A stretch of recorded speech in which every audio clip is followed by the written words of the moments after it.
Erona nasaktuga nasamduga nangondadi support sukta wek tawroe tawdra una nupi mamna nangondagi support ka pamjade somdana ungaga lermi ungba tabani khanjin tabani mawon makhal khanjin gano khalroige karam ngamganing ihune yomlaba punsini khongyadana chatpa ngamhanda yukhre mahu kanba tingkhang mana tingkhang sibu handokpinaba tingkhang ama mukthi kidra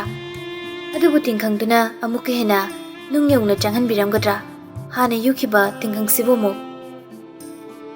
mahu kanba tingkhang sibu pamre yurasano yudana lerasano hanbada waragadaba tingkhang sidi anobu tingkhang amana handokpada waragadaba tingkhang ni lamgi tingkhang mahu kallaba tingkhang numinini do wakal ipakpakchina lei thongal ga hairoi yumgi mangol tafok tholakte tholawiyade machagi mongdo karigi khangthani mama mapa oibi oibado adu khangsanadabani machana khanganingdabadu ubada machagi asiguma phibam subada makoine hena thamoi kaibani machana sumna taroklabada kanada tai bibada tarami tabana lona pau pibana biba sulami insang na pikara thilakpu saduna joidi sanloksin ba chakrabani numidang wairam oirakpagi thabani ingkolda thariba tilau kobi phadigom ising kana jairi bibana thongalomdagi changlakpado ubada thaba ising peredo thanamdana nongmi sumang nomda lai haima iya la idana law mangol da phamsi hoine hoi mana chana ben sankra thiluchona thilaini ise iya gine imasu kobi ani telelake yare ni hayeng tilause mabung phar kanda kharoine khaibiyo kobi di ei pam deba thabadno ei bibasunoga mangola kakatuna phami makuta chemakon kharsu pairami ine thubicham da ko thopiroba ai mongonda kenomda sinajaramge hoi imungda mon silaga bima thubicha nang dada la iye amukta tholone nangbo kainomta haigi ye tamna su thokningdrabani adubu piba oibana thoktaba phajare khana thorei piba tamna romda yengi aduga nokphese tokshile law kenomta sinarumge na tawbani kai sinadoino youth ki nongna hakutkadaba angang singi list ni sigi form singsida makhoi gi address ming contact number singse loinam te mention bio contact list ming print out thoga so yaurabani form sida amta ming khalo aidi minungai di kananom da mention ba yaroidro yare ai saurkani nangonda na haiba kharana nungai na tawbani ai mating em tongningrabo aduina di kadai thambiramo ai tabli loisilage nabani phamamuko momsilak patare ai singchari se amukta loishinge hoine thabadu inkolomda chakre bibana tamnada lemna nungsina cher ami lamina nagado ikukuli duna karigino ha karigino ba nangse kamai ngangna ne nongni ni se tumba kitang nuai taba adugini aina haidi nasangam re hadi ai da dum paw hairak pa yadraba ai bumi top tawna aina dum hairo harga suga he khairakte khara munok lagari aduina ti sum dadagi mating se amankhre aduna I kairi khoi mungi thabakta adum chenar ka lebado talli aduini ado ai nangonda kainom de haning bani kaino ai kawe mande dagi ne school session hawrni aina nangbo oza oina bahinaram lamni ko jata bayaroi ko ai di haisini aina na hana tale haikraga dada ai mi loina bataliba sumai sum legi sina nungai ba sina hini thibija adu yaroi mi nangbo ai ngamoi ba ai nungai jara bomongda lehiwa haidaine ai gi miyam tin ba yadabado amu hawradi noi mayam suloina chopni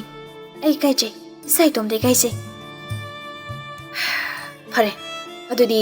aina yamna thuna nangi mod ama thirage adu phangdru baudi aibu choptanaba angang do khra loinaro school da khra chapiro aduga nangna aibu chophalage haragadi kishukaidi dibana khra imo tarakpotuda tamnana tapna thiemboi kaibai khumai dada aingonda dumaina haibinuba aigi apambada force torokpa mali noi miyambu nuksidaba noi miyamgisu ꯑꯩꯅ ꯈꯟꯗꯕꯗ ꯍꯟꯃꯤꯅꯣ ꯑꯩ ꯅꯣꯏ ꯃꯌꯥꯝꯁꯦ ꯂꯣꯏꯅꯃꯛ ꯅꯨꯡꯁꯤ ꯅꯣꯏꯅ ꯑꯩꯒꯤ ꯋꯥꯕꯅꯤ ꯑꯩꯅ ꯅꯣꯏ ꯃꯌꯥꯝꯒꯤ ꯑꯃꯨꯛꯀ ꯋꯥꯕꯅꯤ ꯍꯣꯏ ꯑꯩ ꯑꯇꯣꯞꯄ ꯊꯤꯔꯒꯦꯁꯦ ꯁꯨꯝ ꯍꯥꯏꯕꯅꯤ ꯅꯪ ꯅꯨꯡꯉꯥꯏꯇꯕꯒꯁꯨ ꯈꯟꯅꯨꯀꯣ ꯀ꯭ꯂꯥꯁ ꯌꯥꯎꯗ꯭ꯔꯁꯨ ꯅꯪ ꯂꯥꯏꯔꯤꯛ ꯌꯥꯝꯅ ꯍꯩꯕꯤꯅꯤ ꯑꯗꯨꯅ ꯅꯪꯒꯤ ꯃꯍꯩꯗꯣ ꯃꯥꯡꯍꯟꯅꯤꯡꯗꯕꯅꯤ ꯀꯩꯝꯇ ꯈꯜꯂꯅꯨꯀꯣ ꯑꯩ ꯀꯩꯝꯇ ꯈꯟꯗꯤ ꯑꯇꯩꯅ ꯍꯥꯏꯕ ꯑꯣꯏꯔꯕꯗꯤ ꯈꯟꯕꯁꯨ ꯌꯥꯏ ꯑꯗꯨꯕꯨ ꯗꯗꯥꯅ ꯍꯥꯏꯕ ꯋꯥꯗꯗꯤ ꯑꯩ ꯂꯥꯟꯅ ꯈꯟꯕ ꯐꯠꯇꯅ ꯈꯟꯕ ꯑꯝꯇ ꯉꯝꯗꯦ ꯑꯁꯨꯛ ꯌꯥꯝꯅ ꯑꯩꯈꯣꯏꯒꯤ ꯋꯥꯕꯤꯔꯤꯁꯤꯗ ꯑꯩꯅ ꯑꯃꯨꯛ ꯂꯥꯟꯅ ꯈꯜꯂꯗꯤ ꯑꯩ ꯄꯥꯞꯄꯨꯅꯤ ꯑꯗꯨꯅꯦꯕ ꯐꯔꯦꯁꯦ ꯑꯩꯁꯨ ꯊꯦꯡꯈ꯭ꯔꯦ ꯍꯟꯅꯕ ꯇꯧꯔꯒꯦꯀꯣ ꯐꯖꯅ ꯂꯩꯔꯣ ꯁꯤꯡꯀꯞꯄ ꯂꯣꯏꯔꯀꯥꯟꯗ ꯑꯩꯉꯣꯟꯗ ꯍꯥꯏꯔꯛꯑꯣ ꯍꯣꯏ ꯅꯊꯟꯗ ꯄꯨꯡꯈꯟꯗ ꯈꯟꯖꯟꯕꯤꯗꯨ ꯇꯧꯅꯨꯀꯣ ꯍꯣꯏ ꯅꯪꯅ ꯍꯔꯥꯎꯕꯅ ꯃꯌꯥꯝꯒꯤ ꯍꯔꯥꯎꯕꯅꯤ ꯀꯥꯎꯅꯨꯀꯣ ꯄꯤꯕꯥꯗꯨ ꯁꯨꯃꯥꯡꯗ ꯀꯨꯝꯊꯔꯛꯂꯦ ꯑꯗꯨꯒ ꯇꯥꯝꯅꯥꯗ ꯅꯣꯛꯐꯦꯠ ꯑꯃꯨꯛ ꯑꯗꯣ ꯑꯩ ꯀꯩꯅꯣꯝꯗꯤ ꯍꯥꯏꯅꯤꯡꯕꯅꯤꯀꯣ ꯀꯔꯤꯅꯣ ꯍꯥꯏꯅ ꯍꯪꯒꯦ ꯇꯧꯕꯒ ꯄꯤꯕꯥꯅ ꯃꯇꯝ ꯄꯤꯔꯝꯗꯦ ꯊꯃꯣꯏꯅ ꯃꯉꯣꯟꯗ ꯌꯦꯡꯉꯛꯇꯕꯤ ꯏꯪꯈꯣꯜꯂꯣꯝꯗ ꯑꯣꯟꯁꯤꯜꯂꯒ ꯂꯥꯎꯔꯤ ꯅꯦ ꯑꯩ ꯊꯣꯛꯑꯦ ꯍꯣꯏ ꯆꯣ ꯇꯥꯝꯅꯥꯗꯒ ꯍꯟꯅ ꯌꯦꯡꯂꯝꯗꯦ ꯀꯔꯤꯅꯣ ꯍꯪꯉꯛꯄ ꯇꯥꯔꯦ ꯈꯟꯅ ꯈꯔ ꯐꯤꯡꯅ ꯆꯠꯈ꯭ꯔꯦ ꯊꯣꯡꯒꯥꯜꯂꯣꯝꯗ ꯇꯥꯝꯅꯥꯁꯨ ꯄꯤꯕꯥꯅ ꯄꯤꯔꯝꯕ ꯆꯦꯁꯤꯡꯗꯨ ꯄꯨꯁꯤꯟꯗꯨꯅ ꯃꯥꯒꯤ ꯀꯥꯗ ꯆꯪꯂꯛꯏ ꯇꯦꯕꯜ ꯑꯄꯤꯛꯄ ꯃꯆꯥꯗꯨꯗ ꯊꯥꯡꯒꯠꯇꯨꯅ ꯊꯝꯂꯤ ꯑꯗꯨꯒ ꯑꯃꯨꯛ ꯉꯁꯤꯗꯤ ꯏꯃꯨꯡ ꯃꯥꯡꯒꯣꯟ ꯋꯥꯏ ꯀꯩꯀꯩꯗꯣ ꯂꯣꯏꯅ ꯁꯤꯠꯇꯣꯛꯑꯝꯃꯤ ꯉꯥꯏꯍꯥꯛꯀꯤ ꯃꯇꯨꯡ ꯃꯄꯥꯁꯨ ꯁꯟ ꯂꯧꯁꯤꯟꯕ ꯍꯜꯂꯛꯏ ꯁꯪꯒꯣꯟꯗ ꯁꯟ ꯃꯄꯤ ꯃꯆꯥꯗꯣ ꯄꯨꯟꯁꯤꯜꯂꯨꯔꯦ ꯁꯖꯤꯛꯀ ꯀꯣꯏꯅꯅ ꯏꯁꯤꯡ ꯂꯣꯏꯅ ꯌꯦꯡꯕꯤꯔꯝꯃꯒ ꯆꯥꯏꯊꯈ꯭ꯔꯦ ꯂꯣꯏꯔꯒ ꯑꯃꯨꯛ ꯏꯃꯨꯡꯗ ꯃꯥꯒꯤ ꯅꯨꯄꯤꯅ ꯆꯥꯛ ꯊꯣꯡꯂꯤꯗꯨꯗ ꯆꯪꯉꯛꯑꯒ ꯐꯝꯂꯝꯃꯤ ꯃꯩ ꯇꯤꯛꯄ ꯑꯣꯏꯅ ꯇꯥꯝꯅꯥꯗꯨ ꯁꯣꯠ ꯆꯪꯁꯤꯜꯂꯒ ꯕꯥ ꯑꯩ ꯃꯩꯐꯨ ꯊꯥꯒꯠꯂꯛꯎꯔꯣ ꯊꯥꯒꯠꯂꯨꯔꯅꯨ ꯊꯣꯏꯕꯤꯆꯥ ꯁꯤꯡꯅꯅꯦ ꯁꯤ ꯌꯧꯅ ꯇꯥꯡꯉꯕꯅꯤ ꯅꯃꯥꯒꯤ ꯂꯩꯔꯪꯁꯤꯗ ꯉꯥꯏꯍꯥꯛ ꯁꯨꯝ ꯌꯥꯏꯒꯦ ꯑꯗꯣ ꯍꯌꯦꯡꯗꯤ ꯕꯕꯥꯒ ꯆꯔꯨ ꯀꯣꯛꯊꯣꯡ ꯈꯖꯤꯛ ꯍꯣꯟꯁꯤꯗꯅ ꯀꯩꯒꯤꯅꯣ ꯕꯥ ꯑꯩꯈꯣꯏ ꯂꯧꯕꯨꯛꯇꯒꯤꯔꯣ ꯃꯥꯅꯤꯅꯦ ꯆꯔꯨ ꯈꯔ ꯍꯣꯟꯖꯤꯜꯍꯧꯁꯤ ꯁꯟꯒꯤ ꯁꯖꯤꯛꯇꯣ ꯑꯣꯏꯔꯁꯨ ꯀꯥꯟꯅꯩꯗꯅ ꯑꯉꯥꯡꯗ ꯍꯥꯏꯕꯤꯔꯨꯔꯅꯨ ꯌꯥꯔꯦ ꯑꯩ ꯉꯥꯏꯍꯥꯛ ꯌꯥꯎꯔꯒꯦ ꯃꯥꯅ ꯌꯨꯝ ꯁꯪꯖꯔꯁꯅꯨ ꯌꯥꯅꯤꯗ ꯆꯔꯨ ꯍꯣꯟꯕꯕꯨ ꯀꯩꯁꯨ ꯀꯥꯏꯗꯦꯁꯦ ꯅꯠꯇ꯭ꯔꯅꯦ ꯊꯣꯏꯕꯤꯆꯥ ꯀꯩꯁꯨ ꯀꯥꯏꯗꯦ ꯑꯗꯨꯝ ꯍꯣꯟꯒꯦ ꯂꯥꯞꯅ ꯆꯠꯇꯧꯁꯨ ꯅꯠꯇꯕꯁꯤꯕꯨ ꯅꯍꯥꯟꯗꯩ ꯃꯄꯥꯟꯁꯨ ꯊꯣꯛꯇꯦ ꯍꯩꯅꯒꯗ꯭ꯔꯣ ꯅꯪꯕꯣ ꯁꯨꯝ ꯂꯩꯁꯟꯗꯧ ꯁꯔꯨꯛ ꯊꯣꯛꯎꯒꯦ ꯑꯗꯣ ꯌꯥꯝ ꯉꯟꯅ ꯍꯣꯟꯁꯦ ꯃꯤ ꯌꯥꯝ ꯇꯤꯟꯗ꯭ꯔꯤꯉꯩꯗ ꯍꯣꯏ ꯏꯄꯥꯒꯤꯗꯤ ꯍꯣꯜꯍꯧꯔꯒ ꯂꯣꯏꯔꯦ ꯊꯕꯥꯅ ꯑꯃꯨꯛ ꯐꯥꯒꯤ ꯇꯧꯔꯛꯏ ꯅꯣꯏ ꯅꯄꯥꯅ ꯆꯔꯨꯗ ꯆꯣꯞꯄꯁꯤ ꯆꯣꯞꯄꯤꯗꯀꯣ ꯑꯩ ꯅꯊꯧꯔꯣꯅꯦ ꯍꯩ ꯅꯪ ꯏꯪꯈꯣꯜꯗ ꯆꯣꯞꯄꯁꯤ ꯑꯩꯅ ꯁꯪꯒꯣꯜꯒꯤ ꯁꯖꯤꯛ ꯆꯔꯨꯗ ꯆꯣꯞꯄ ꯑꯩꯈꯣꯏ ꯊꯣꯏꯕꯤꯅ ꯐꯃꯨꯡꯗ ꯆꯣꯞꯄ ꯅꯠꯇ꯭ꯔꯥ ꯑꯁꯤ ꯍꯥꯏꯔꯒ ꯑꯃꯨꯛ ꯅꯣꯛꯏ ꯑꯁꯨꯝ ꯇꯧꯅ ꯆꯥꯛ ꯏꯁꯤꯡ ꯊꯣꯡꯕ ꯂꯣꯏꯔꯒ ꯄꯨꯟꯅ ꯑꯃꯨꯛ ꯆꯥꯃꯤꯟꯅꯩ ꯃꯊꯪꯒꯤ ꯅꯨꯃꯤꯠꯅꯤ ꯏꯪꯈ꯭ꯔꯕ ꯑꯌꯨꯛꯇ ꯃꯄꯥ ꯃꯆꯥꯗꯨ ꯆꯔꯨ ꯍꯣꯜꯂꯝꯃꯤ ꯁꯟ ꯂꯣꯏꯕꯅꯤꯅ ꯆꯔꯨꯁꯤ ꯌꯥꯝ ꯆꯪꯕꯅ ꯌꯥꯔꯤꯈꯩ ꯍꯣꯟꯖꯤꯜꯂꯝꯃꯤ ꯅꯤꯡꯊꯝꯊꯥꯒꯤ ꯏꯪꯈ꯭ꯔꯕ ꯂꯩꯆꯤꯜꯅ ꯄꯨꯡꯉꯧ ꯉꯧꯕ ꯑꯌꯨꯛꯇꯨꯗ ꯍꯨꯃꯥꯡꯒ ꯁꯧꯔꯦ ꯃꯄꯥ ꯃꯆꯥꯗꯨꯗꯤ ꯈꯣꯡ ꯈꯨꯠꯇꯨꯗꯤ ꯎꯟꯒ ꯆꯞ ꯃꯥꯟꯅꯔꯕꯅꯤ ꯃꯁꯥ ꯃꯅꯨꯡ ꯁꯥꯕ ꯈꯛꯀꯅꯤ ꯆꯔꯨ ꯀꯣꯛꯊꯣꯡ 6ꯃꯨꯛꯇꯤ ꯍꯣꯜꯂꯤ ꯖꯣꯏꯅ ꯁꯟꯒꯤ ꯁꯖꯤꯛ ꯀꯛꯄꯒꯤ ꯂꯩꯍꯧꯔꯒ ꯅꯛꯄꯅꯤꯅ ꯇꯥꯝꯅꯥ ꯃꯊꯟꯇ ꯂꯥꯛꯑꯝꯃꯤ ꯍꯟꯗꯛꯇꯤ ꯋꯥꯀꯤꯡ ꯍꯜꯂꯛꯄ ꯄꯤꯕꯥꯅ ꯇꯥꯝꯅꯥ ꯃꯊꯟꯇ ꯆꯠꯂꯤ ꯎꯔꯝꯃꯤ ꯑꯁꯨꯝ ꯃꯊꯟꯇꯒ ꯆꯠꯆꯕꯗꯣ ꯎꯕ ꯐꯪꯖꯕꯗ ꯍꯔꯥꯎꯅ ꯃꯣꯃꯣꯟ ꯇꯧꯖꯩ ꯁꯣꯔ ꯁꯥꯡꯅ ꯍꯣꯟꯗꯣꯛꯑꯒ ꯃꯇꯣꯝꯗ ꯍꯥꯏꯖꯩ ꯏꯊꯟꯇ ꯑꯁꯨꯝꯅ ꯃꯣꯃꯣꯟ ꯅꯣꯛꯄꯁꯦ ꯐꯅꯗꯤ ꯀꯨꯏꯔꯤꯁꯦ ꯃꯤꯅ ꯎꯔꯒ ꯉꯥꯎꯔꯦ ꯍꯥꯏꯕ ꯇꯥꯔꯦꯅꯦ ꯄꯤꯕꯥ ꯅꯪꯕꯣ ꯅꯥꯀꯣꯡꯗꯒꯤ ꯍꯦꯗꯐꯣꯟꯗꯣ ꯊꯥꯡꯊꯈ꯭ꯔꯦ ꯉꯛꯁꯝꯗ ꯌꯥꯟꯗꯨꯅ ꯊꯝꯃꯤ ꯇꯥꯝꯅꯥꯒꯤ ꯃꯅꯥꯛ ꯇꯝꯅ ꯆꯪꯁꯤꯜꯂꯛꯑꯗꯨꯅ ꯀꯗꯥꯏꯗꯅꯣ ꯑꯌꯨꯛ ꯉꯟꯅ ꯂꯧꯕꯨꯛꯇ ꯃꯥꯜꯂꯤꯗ ꯇꯥꯝꯅꯥꯁꯨ ꯃꯥꯒꯤ ꯅꯥꯀꯟꯗ ꯇꯞꯂꯤ ꯃꯥꯒ ꯈꯣꯡꯊꯥꯡ ꯃꯥꯟꯅꯅ ꯊꯥꯡꯉꯤꯕ ꯄꯤꯕꯥꯗ ꯌꯦꯡꯗꯨꯅ ꯆꯔꯨ ꯃꯄꯨꯟ ꯃꯆꯥ ꯑꯃꯠꯇꯒ ꯍꯣꯜꯂꯨꯒꯦ ꯇꯧꯅꯤ ꯀꯗꯥꯏ ꯑꯩ ꯍꯣꯟꯒꯦ ꯅꯪꯉꯣꯟꯗ ꯀꯅꯥꯅ ꯍꯣꯟꯕꯤꯌꯨ ꯍꯥꯏꯒꯦ ꯇꯥꯝꯅꯥꯗꯒꯤ ꯆꯔꯨ ꯄꯨꯟꯅꯕ ꯊꯧꯔꯤꯗꯣ ꯇꯥꯞꯂꯧꯏ ꯌꯥꯔꯣꯏꯌꯦ ꯑꯩ ꯍꯣꯟꯒꯦꯕ ꯑꯅꯤꯗꯨꯅ ꯊꯧꯔꯤ ꯃꯨꯟꯅꯕꯗꯣ ꯖꯣꯔꯖꯅ ꯒꯥꯔꯤ ꯃꯅꯨꯡꯗꯒꯤ ꯎꯔꯦ ꯉꯁꯤꯗꯤ ꯃꯨꯠ ꯌꯥꯝ ꯑꯣꯟ ꯑꯣꯏꯅ ꯇꯥꯝꯅꯥꯒꯤ ꯃꯅꯥꯛꯇ ꯂꯥꯛꯆꯕꯅꯤ ꯌꯥꯝ ꯊꯤꯅ ꯉꯟꯅ ꯑꯍꯤꯡꯒ ꯇꯨꯝꯕ ꯌꯥꯗꯕꯒꯤ ꯌꯥꯍꯧ ꯉꯟꯅ ꯍꯧꯒꯠꯇꯨꯅ ꯂꯥꯛꯆꯕꯅꯤ ꯑꯗꯨꯕꯨ ꯃꯥꯏꯊꯣꯡꯗꯣ ꯃꯛꯁꯤꯟꯈ꯭ꯔꯦ ꯁꯥꯎꯅꯤꯡꯉꯦ ꯈꯝꯕ ꯂꯩ ꯈꯔ ꯀꯨꯏꯅ ꯂꯩꯁꯥꯟꯒꯦ ꯇꯧꯕꯁꯦ ꯌꯥꯔꯣꯏꯗꯧꯔꯤꯅꯦ ꯖꯣꯔꯖꯇꯨ ꯃꯀꯣꯜ ꯊꯣꯛꯇ ꯍꯥꯏꯖꯕꯅꯤ ꯃꯆꯤꯟ ꯐꯥꯎ ꯂꯦꯡꯕ ꯅꯠꯇꯦ ꯑꯗꯨꯕꯨ ꯑꯦꯔꯣꯟꯅ ꯌꯥꯝ ꯆꯥꯟꯅꯅ ꯌꯥꯝ ꯈꯪꯅ ꯈꯨꯝꯃꯩ ꯃꯅꯤ ꯄꯥꯋꯔ ꯃꯁꯜ ꯄꯥꯋꯔ ꯐꯨꯗꯣꯛꯈꯩ ꯎꯠꯂꯒꯦꯁꯤꯔꯣ ꯅꯨꯄꯤ ꯊꯤꯕꯗ ꯌꯥꯝ ꯄꯛꯇꯦꯀꯣ ꯅꯪ ꯍꯧꯖꯤꯛꯀꯥꯟꯗꯕꯨ ꯌꯥꯝ ꯉꯝꯕꯩ ꯇꯥꯏꯞꯇꯒ ꯆꯩ ꯆꯥꯅꯤꯗꯤ ꯈꯪꯗ꯭ꯔꯤ Irona George na khanbado khangna pakhom pirakpadi nati adu kharade adum khangami kuine tinarpana George ke mong matau kari haningliba kari khaliba phajana khangbana khumakpani George ki maithong haiba wahaidugi pakhumdoina George na nungsiba haibase amakhakni punsi amada asengwa nungshibabu phangba haibase khwaidigi mapok phaba kawi pokpui mahiya no misak amakhak hairagadi asengwa nungshiba phangbu misaktuni Sass God of Love Siri serious am tasalamina Fagiro ha Fagi gi tapta aina na le sinu pise lai ni ngai se nangna fagi ni khaliraba babani se ai sum jingna pasidani ko ai thamoi sum kai dei se kumang em choksimali kokto yar tumi thau mokoi matung ne se bibaga ningol ga labuglom da kumtharakli bibana charu kokthonga chobama semi Dadana mapuradi aigi susaruna thawri macha ma tabiyo aisu puge frida hanbado nungai deba nangna pudanaba aina puge haraga nangso mu pudoraba yamdabida khitang pugi tamnagi susaruna yamna pikna kokthong macha ma sembirami yamna pipa kokthongni yakna boy kai boy semani tamnana puningdanaba kokthong du pikman mana tamna pibada khare sauni yeng ami kadai thangat pirage ai thabak yamna chili thinking ko asam pik pasibu mi mamang da puraga chapado ngamaroi adu oiragana thanamu nangonda puda yade kainaga kanana haigine khasik sa holo haiba pamui frida hanbado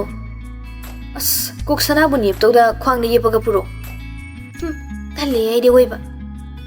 ai di thangale he magi kokthongdu thangatkre aduga hana yengamdabi prapap chakri Tamna su charu mapun machado hondoklam pamuduna sega de yepaga purami haima aida puna da batoroga thawaine ga purine hai fit lik pinu pini he inkolom da changaktuna charu kokthong da thangthari tamna su magi kokthong machado ngasilami chalu pairi duda sangol dagi joisu thoraklami bibadon silaga haima na batari ne yuksida nang baba ima guradi wa thokpa tari ni bungo Mama physical exercise to bari kai wa to kunoda ado hon kiroidro ai sukra hon biramagi loire lusilani holaroi bibana tamna da mon slei adudi chauki ge horina mukoirake hoi mama thoki ge ko hoi cho thongalum da thokre tamna somok yumlum da changi thabani singa saba puthorami isinga sabado sida leire Ima, babagi thambiro, aigi di yani. Napagi amuk thangalame, sina jai tharuro. Amuk nani ko. Nari, single lepam lete, thangalura no harga. Babagi helo basina, aidi dum jai tharurage. Tabakwari bagi humangse, jiri tari kansidage, kaidigi ingbano. Yene kharomda jai tharuna bajakre, makoigidi yene khasigi wangmada sorokni. Sambaloina ine yam jena kharami. Tamna su prap jai thabalu erga muk atumba phanik to polangkok ta phawdo maga magi ka da mungchang e lotion tai di glycerin khak tai adu sumar marakta ningsing manumitani mamai dudi cream ma tai mafi hongdo polu erga muk mapanda sumangda phanik tai na ba mechin do puthokthana mina tabiu thanamba phanik sing do tai ba hawi asuma thaba khra tawbasi ma masana masada laying jari bani Thaba ma tawbasina wakal khalande mana khaning da wakal do khalanda bada mateng khajik pangmana nongmana thabak sule lepamde thabam na lektringai wakal pothaba phangi hapta ama tha ama natraga numit humni marini ka manungdagi mapan thoktaba masi yam toina tawrami ason mama mapa gi khalakpa mikupta mirak tinna bam khona jai thabana macha nupida mangoldagi insang manna Nani mem cha hogi phanek tu loredi amuta thinbirugero loire imanoi ne thinbiruro naba sunung thildi engine thawba chake haibani ahal goi baka ngamdori bra khangdre ne pangal mayeng tarabani chatana baharadi phadawni ma nangi suna sado check amuktang tokthokna ba imphal da su chaningi su hairambani engine thawraga ne adudagi phangbo sel dogana konarani su hairambani Kisi tawda ba isi amuk doctor da pubidoiro adugi saru babado mahing yamna tai magi oini yengbisi ꯊꯕꯛ ꯃꯌꯥꯝꯁꯤꯅ ꯈꯪꯁꯣꯟꯁꯨ ꯁꯣꯟꯖꯤꯜꯂꯤ꯫ ꯍꯣꯏꯗ ꯑꯩꯁꯨ ꯍꯥꯏꯔꯤꯅꯤ ꯅꯝꯗꯅꯁꯨ ꯈꯥꯡꯉꯤꯁꯤꯅꯤ ꯀꯔꯤꯁꯨ ꯇꯧꯗꯦꯅ꯫ ꯍꯪꯒꯥꯝ ꯃꯟꯕ ꯂꯣꯏꯈ꯭ꯔꯦ ꯏꯃꯨꯡꯗ ꯄꯨꯁꯤꯟꯗꯨꯅ ꯆꯪꯈꯤ꯫ ꯆꯥꯛ ꯌꯦꯟꯁꯥꯡ ꯊꯣꯡꯒꯠꯈ꯭ꯔꯦ ꯂꯣꯏꯔꯒ ꯁꯨꯃꯥꯡꯗ ꯅꯨꯡꯁꯥ ꯌꯩꯗꯨꯅ ꯃꯄꯥ ꯃꯆꯥ ꯃꯈꯣꯏ ꯑꯍꯨꯝꯗꯣ ꯆꯥꯛ ꯆꯥꯃꯤꯟꯅꯩ꯫ ꯉꯥꯏꯍꯥꯛ ꯑꯃꯨꯛ ꯄꯣꯊꯥꯔꯒ ꯖꯣꯏꯁꯨ ꯏꯟꯖꯤꯟ ꯊꯧꯕ ꯀꯧꯕ ꯂꯥꯛꯑꯗꯨꯅ ꯑꯃꯨꯛ ꯊꯧꯕ ꯊꯣꯛꯈ꯭ꯔꯦ꯫ ꯇꯥꯝꯅꯥꯅ ꯑꯃꯨꯛ ꯐꯅꯦꯛ ꯇꯥꯏꯔꯤ ꯃꯃꯥꯅ ꯃꯥꯒꯤ ꯅꯥꯀꯟꯗ ꯁꯨꯝ ꯐꯝꯂꯝꯃꯤ ꯋꯥꯔꯤꯁꯨ ꯈꯖꯤꯛ ꯁꯥꯟꯅꯩ꯫ ꯅꯪꯒꯤ ꯇꯥꯃꯣꯆꯧꯗꯨꯁꯨ ꯅꯣꯡꯃꯇ ꯍꯦꯛ ꯂꯥꯛꯇꯦꯗ ꯅꯨꯄꯤ ꯃꯄꯥꯝꯗ ꯃꯤꯔꯣꯜ ꯂꯩꯇꯦꯅ ꯆꯠꯈꯤꯕꯗꯒꯤ ꯂꯥꯛꯇꯦꯅꯦꯁꯦ꯫ ꯇꯥꯝꯅꯥꯁꯨ ꯃꯃꯥꯒꯤ ꯃꯑꯣꯡꯗꯨꯗ ꯃꯃꯥꯒꯤ ꯄꯨꯛꯅꯤꯡ ꯆꯥꯎꯊꯣꯛꯅꯕ 이마가 바바가수 kaya sonma natabnina laithokcharinidi ma inamoigisu miro leizadabani machin manausu ani suba natabnina tawrini hayeng babage maga sonjiladi adum lakanida aigisu isa nupa madomtanine adu kaidawragi aisu leisini magidi thaba khajik mapungni nungsirei magi fizi yamduna ima haina leizaramba macha nupasi nupi hek thikibadagi mama kaukibagum nongmata ningsingbiraktabani haukiba matamda machin manau kenaja oinaja lerikpa matamsingdo nungsirakpani nachin nanau harau leiminajabado imana pambanine sumwari tawduna phamlambani lekaigi ahalama thongalomdagi khara phingna changsilei ine tabadi laiba khulaktuda swailaukhrabani wayema pau hairaktringaida fukhagolei kaidawre priyam Mamadu injin nandana mayam changdana laknaurine karinone harisibo